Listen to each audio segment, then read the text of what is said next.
Salutations, viewers. My name is GameDame, and welcome back to another one of GameDame Reacts, where we have yet more from the state of the Unreal Engine coming to us. And this one is giving us a next-gen graphics tech demo of just Unreal Engine 5.2. Like, we don't have a game, I think, that's specifically going to be showcased, but maybe we are. I'm not exactly sure. But we are going to be seeing how the graphics look in this next generation. So let's go ahead and watch the trailer. Here, we added several new features to the engine to support foliage rendering. Why the fuck is it in 480p? And the Fortnite team used those Oh, features wow. to ship Battle Royale Chapter 4. At the same time, Jacob over there and the team at Quixel were experimenting with what's possible for photoreal foliage environments, as well as testing out the latest functionality that we've been building for Unreal Engine. That looks so fucking Jacob's nuts. here with us today in the It Unreal looks Editor. so Let's unreal. explore the environment. And what better way to do that than off-roading? And what better way to off-road than in a Rivian R1T? Wow. What's a... Now, Rivian uses Unreal to power their instrument cluster, including 3D visualization. Oh, wait, so that's like an actual car to bring the R1T to that they life made, in right? experience. Let's head on out, Jacob. Sure thing, on my way. All right. So Let's building go tools for interactive, off-roading. dynamic worlds. So here we have chaos physics simulating rocks that tumble as we drive over them. Leaves bend out of the way. And we also added some real-time fluid simulation. Oh, that fluid simulation is nuts. We worked with the team at Rivian to set up Unreal's chaos vehicle model to simulate the suspension of the truck and how the electric motors drive each individual wheel. Chaos also simulates how the tires compress and deform, and meta sounds enabled the team to precisely resynthesize the sound of the electric motors and mix them with the ambisonics of the jungle. So cool to see. It looks photorealistic. This is Rivian wild. provided us with a highly detailed model of the truck, about 71 million polygons that were able to render in real time. Oh, just 71 million polygons. Now, the you know, Rivian not too only many. looks incredibly realistic because of lumen and nanite, but also its materials. And today, we're introducing Substrate, our new material framework. So they have a new material framework, Substrate.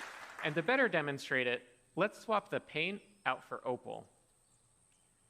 Now, of course, you can't order a Rivian with opal body panels, but opal was the internal code name for this project, and also a really great demonstration I of like that Substrate's name. capabilities. Wow. The base layer models the iridescence, refraction, and reflections that occur inside of an opal. That is so and on top cool. of that is a layer representing the polished surface and how light is absorbed as it travels through that clear layer of varying depths.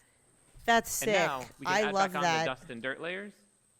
And notice how the reflection changes when interacting with the dust layer, and that there are no artifacts along the transition from dirt to dust to opal. No, we like that. So it Substrate shows is some more sense expressive, of realism. enabling artists to create materials like this with different shading models and compose and layer those materials as they see fit.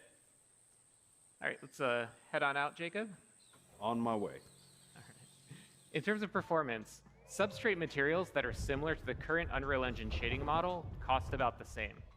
But now, artists have the freedom to author more complex materials for extremely detailed use cases, like in cinematics and in film. So we're going to drive under this fallen tree here. You think they and could have everything added a that little you've bit of seen texture up to the this steering point wheel, though? was painstakingly I'm hand-built just by the nitpicking. environment team at Quixel. How dare they? Everything since that fallen tree has been built using our brand new experimental suite of procedural content generation tools. Entirely an engine that are flexible, deterministic, and artist-driven.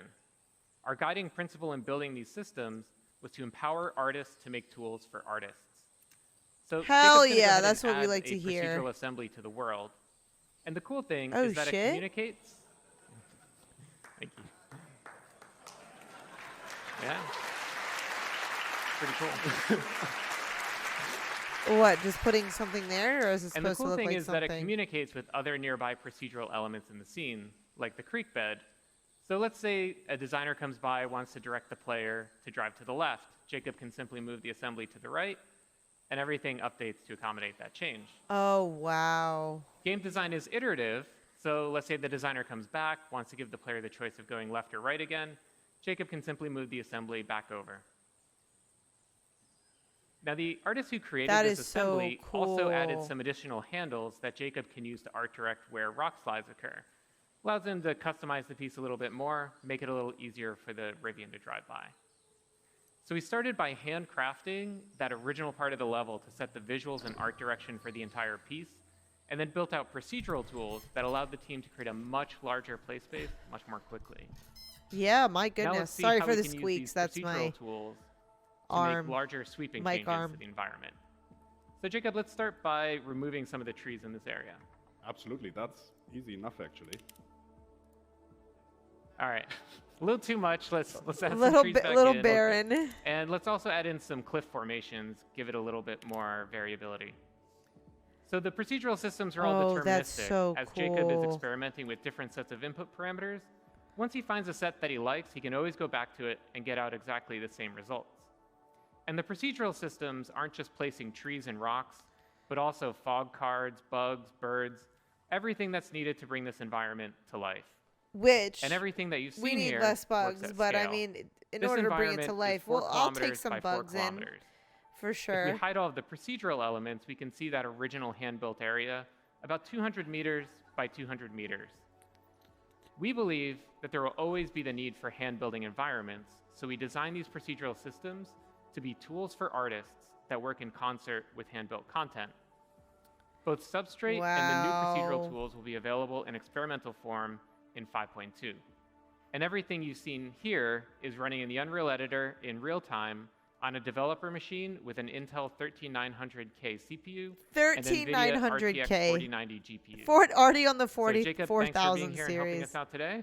Thank you very much, Nick, for having me. Thank It's been a pleasure. you. Thank you for such a wonderful looking demo. Like, I like that they chose to do a little bit of off-roading because then you get to see how like the car mechanics are in addition to not only the environment, but I think like overall the new Unreal Engine looks fucking insane.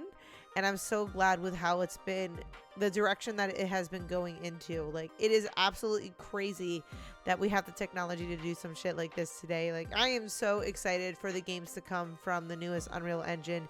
You guys have no idea. But let me know in the comments down below what your guys' favorite part about the demo was. But that is all the time I have for you guys today. Thank you guys so much for watching.